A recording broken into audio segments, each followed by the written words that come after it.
Hello everyone, welcome to Hindi hub with Chetna. आपके अपने channel Hindi hub with Chetna में आप सभी का स्वागत है। अभी हमने एक कविता पढ़ी, एक आशीर्वाद, जिसको लिखा था दुष्यंत कुमार ने। हमने इस छोटी सी कविता को बड़े विस्तार से पढ़ा। आप जानते हैं इसकी आगे की एक्टिविटीज, क्वेश्चन आंसर और एमसीक्यू। तो अंत तक बने रहिए मेरे साथ एक आशीर्वाद में। तो मेरी समझ से का प्रश्न एक, कविता में किसे संबोधित किया गया है? जैसे अभी मैंने आपको बताया कि कविता में युवा वर्ग और बच्चों दोनों को संबोधित किया गया है। तेरे स्वप्न बड़े हो, पंक्ति में स्वप्न से क्या आशय है? ऐसा कवि ने क्यों कहा कि तेरे स्वप्न बड़े हो? क्या मतलब है इसका? तो यहाँ पर हर किसी की आकांक्षाएं कैसी हो? सपनों को यथार्थ बनाने की। उसकी इच्छा कैसी हो कि जो सपना वो देख रहा है वो यथार्थ हो, एकदम सही और वास्तविक हो। उंगली जलाए पंक्ति में उंगली जलाने का क्या भाव है? तो प्रयास करते हुए असफलता से सीखना, निरंतर प्रयास करते रहना, और असफल अगर हुए हैं तो उससे भी कुछ ना कुछ सीखना, कठिनाइयों को कठिनाई ना मानकर आगे बढ़ते रहना। अपने पांव पर खड़े हो पंक्ति का क्या आशय है? आत्मनिर्भर होना।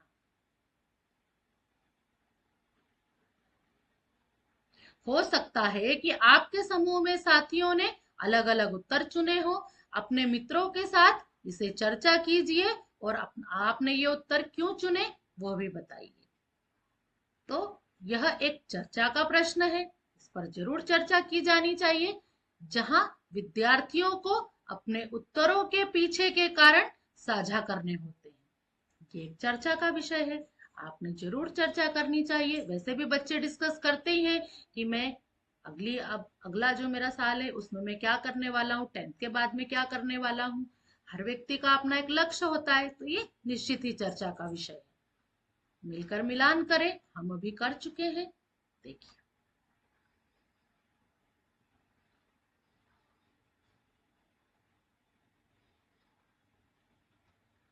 पंक्तियों पर चर्चा। जा तेरे स्वप्न बड़े हो, जल्द पृथ्वी पर चलना सीखे, चांद तारों सी अगम्य ऊंचाइयों के लिए रूठना और मचलना सीखें। तो कविता में सपनों के बड़े होने की बात की गई है। आपके अनुसार बड़े सपने कौन कौन से हो सकते हैं और क्यों? इस पे जरूर चर्चा की जानी चाहिए, क्योंकि हमारे अनुसार डॉक्टर बनना, वैज्ञानिक बनना, इंजीनियर बनना, आईएएस ऑफिसर बनना और देश की सेवा करना, टेक्नोलॉजी या स्वास्थ्य के क्षेत्र में कुछ नया करना, तो यहाँ पर ये जो सपने हैं ये बड़े सपने हैं, और इनको प्राप्त करने के लिए व्यक्ति को हर संभव कोशिश करनी चाहिए। तो आपके अनुसार सपने ये हो सकते हैं।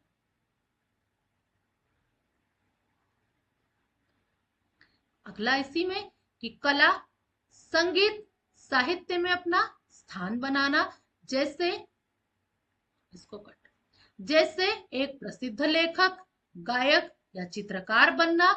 क्यों? क्योंकि सपने लोगों के दिलों को छूते हैं और समाज को सांस्कृतिक रूप से समृद्ध बनाते हैं। तो इन क्षेत्रों में भी आप जा सकते हैं। ऐसे सपनों को प्राप्त करने के लिए आपको हर कोशिश करनी चाहिए।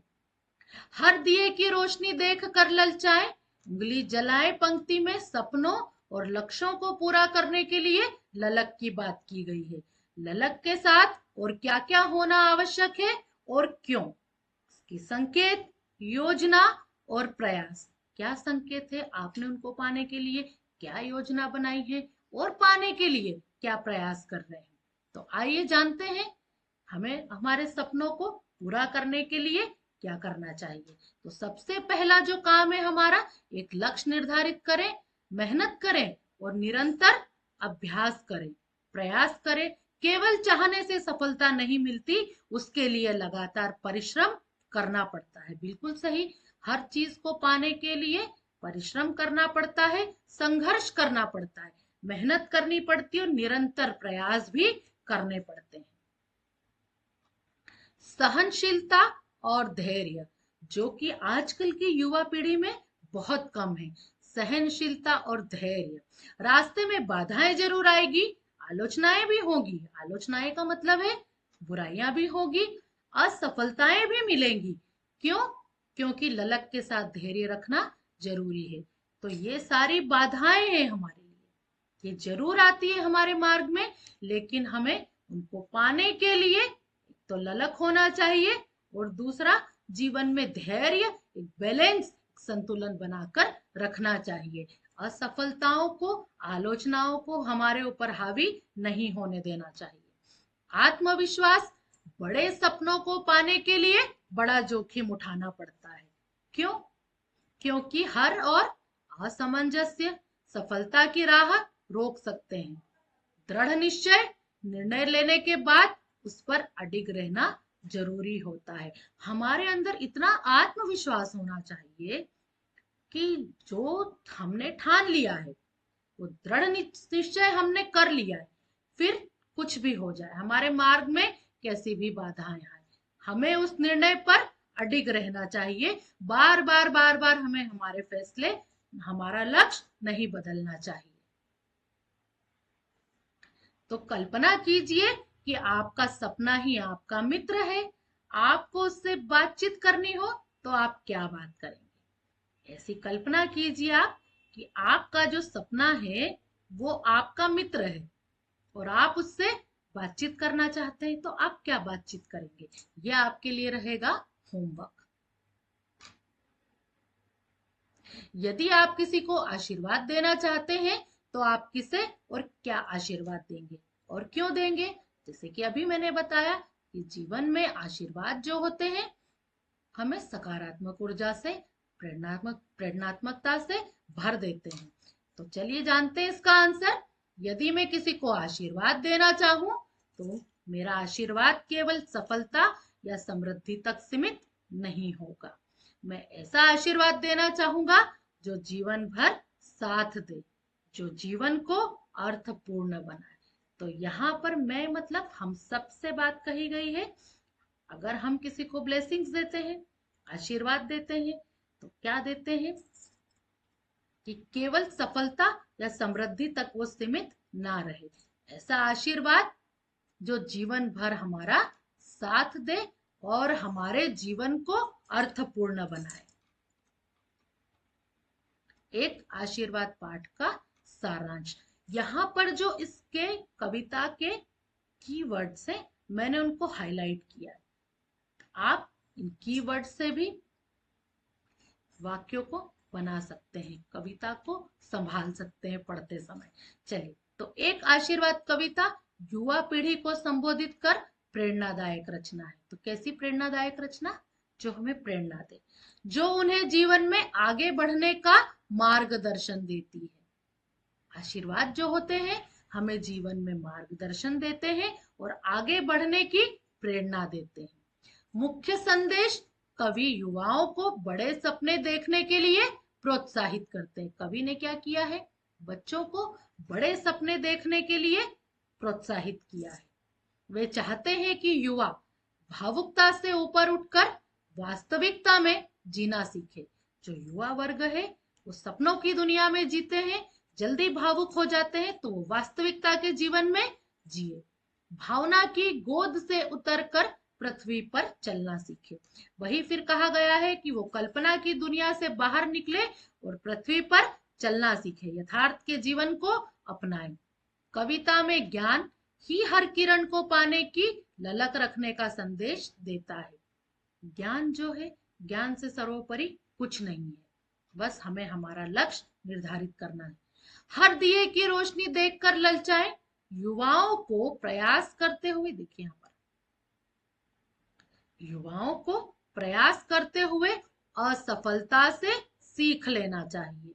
यदि हमारे जीवन में असफलताएं भी आती है, हमें उनसे कुछ न कुछ सीखना चाहिए। उंगली जलाए, कभी असंभव लगने वाले लक्ष्यों को पाने की जिद करने का जुनून होना चाहिए। कुछ पाने के लिए जुनून होना चाहिए, जिद रखने के लिए कहते हैं। चांद तारा सी अगम्य अप्राप्य सच्चाइयों के लिए रूठना और मचलना सीखें। कठिनाइयों में भी प्रसन्न रहना और सकारात्मक बने रहना जरूरी है। हर व्यक्ति के जीवन में कोई ना कोई उतार चढ़ाव संघर्ष बने रहते हैं। तो कवि कहते हैं कि जीवन में कोई भी कठिनाई आए, हमें धैर्य बनाकर रखना चाहिए, प्रसन्न रहना चाहिए और हमारी सोच कैसी हो, सकारात्मक हो। हंसे, मुस्कुराए और गाएं। सबसे महत्वपूर्ण संदेश है आत्मनिर्भर बनना। सबसे महत्वपूर्ण संदेश क्या दिया है कविता में? हमें आत्मनिर्भर बनना है। और आत्मनिर्भर हम कब बनेंगे? जब हमारे सपने पूरे होंगे। अपने पांव पर खड़े हो। युवाओं को दूसरों पर निर्भर न रहकर स्वयं अपना मार्ग प्रशस्त करना चाहिए। हर बच्चे को, हर युवा वर्ग को दूसरों पर निर्भर नहीं रहना चाहिए, अपना मार्ग स्वयं प्रशस्त करना चाहिए। इस प्रकार यह कविता युवाओं को बड़े सपने देखने, कठिन परिश्रम करने और असफलताओं से सीखने और आत्मविश्वास के साथ आत्मनिर्भर बनने की प्रेरणा देती है।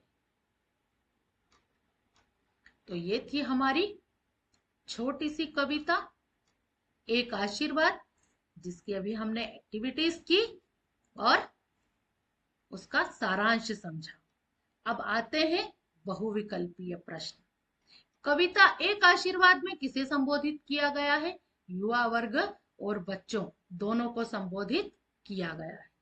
तेरे स्वप्न बड़े हो में स्वप्न से क्या आशय है? आकांक्षाएं और महत्वाकांक्षाएं। आकांक्षाएं कैसी हो?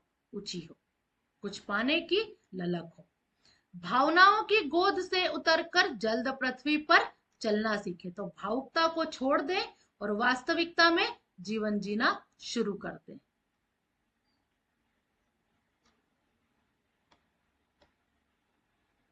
हर दिए की रोशनी देखकर ललचाए से कवि का क्या आशय है?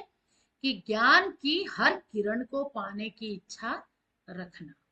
ज्ञान की हर किरण को पाने की इच्छा रखना। दूसरा, हमारा जो लक्ष्य हमने निर्धारित किया है, फिर वो चांद तारों को पाने के बराबर ही क्यों ना हो, उसे पाने की इच्छा प्रबल होनी चाहिए, मन में दृढ़ निश्चय होना चाहिए, हमें उसे पाने के लिए अडिग रहना चाहिए। उंगली जलाए का अर्थ प्रयास करते हुए असफलता से सीखे और कष्टों से कभी ना घबराए। चांद तारा सी अगम्य सच्चाइयों के लिए रूठना मचलना सीखे का भाव है चांद तारे देखना।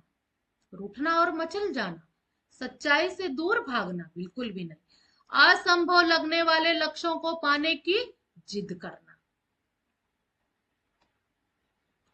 अपने पांव पर खड़े हो का अर्थ है खड़े होना, पैरों पर बल देना, चलना सीखना।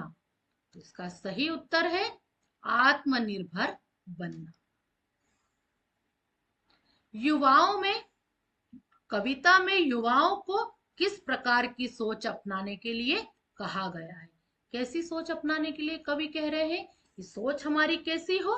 सकारात्मक हो और आशावादी सोच हो। बार बार असफल भी हो रहे हैं, फिर भी हमारे जीवन में, हमारे मन में, हमारे विचारों में नकारात्मकता नहीं आना चाहिए। हमेशा सकारात्मक सोच, एक आशावादी सोच को बनाए रखना चाहिए। हंसे, मुस्कुराए और गाएं से कवि क्या संदेश देना चाहते हैं? कठिनाइयों में भी प्रसन्न रहना और सकारात्मक बने रहना। यहाँ पर कवि कहते हैं कि कठिनाइयों में भी हमेशा हमें प्रसन्न रहना चाहिए। इस कविता का मुख्य संदेश क्या है? युवाओं को डराना, युवाओं को भावुक कर देना या युवाओं को सलाह देना? बिल्कुल भी नहीं। डराना, भावुक करना, ये सब तो इस कविता में बिल्कुल भी नहीं कहा। इस कविता में कहा है कि युवाओं को बड़े सपने देखने और आत्मनिर्भर बनने की प्रेरणा देना। तो ये थी आज की हमारी कविता, ये था उसका सारांश, एक्टिविटीज। तो बने रहिए मेरे साथ। आपको क्या समझ में आया, आपको क्या समझ में नहीं आया, आपको ये कविता कैसी लगी? आपने इससे क्या सीखा? आप मुझे अपने आंसर, अपने बात, अपना फीडबैक कमेंट्स कर सकते हैं। मैं पूरी कोशिश करूंगी कि आपके हर सवाल का जवाब दे सकूं। तो जब तक देखते रहिए हिंदी हब विद चेतना। तो मिलते हैं अगले टॉपिक पर। तब तक के लिए गुड डे।